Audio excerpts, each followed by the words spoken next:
ألف مبروك للنادي الأهلي. اللايف بتاع كل ماتش زي ما وعدناكم نطلع نقول للأهلي ألف مبروك، ألف مبروك للنادي الأهلي وجماهير النادي الأهلي اللي بالملايين جوه مصر وبره مصر. كلكم شفتوا الاستاد وشفتوا الاحتفالية كانت عاملة ازاي، والأهلي كان في الميعاد بهدفين. الأهلي بابا الشغلانة، الأهلي اللي بيعرف من أين تأكل الكتف، الأهلي اللي بيعرف إمتى هيسجل وإمتى يرفع الكاس. ألف مبروك للنادي الأهلي، وألف مبروك للكابتن محمود الخطيب اللي كان الغائب الحاضر النهاردة.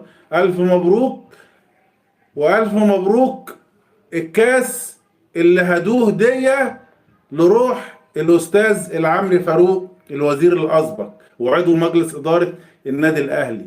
ألف مبروك للنادي الأهلي وألف مبروك لجماهير النادي الأهلي اللي كانت بتتفرج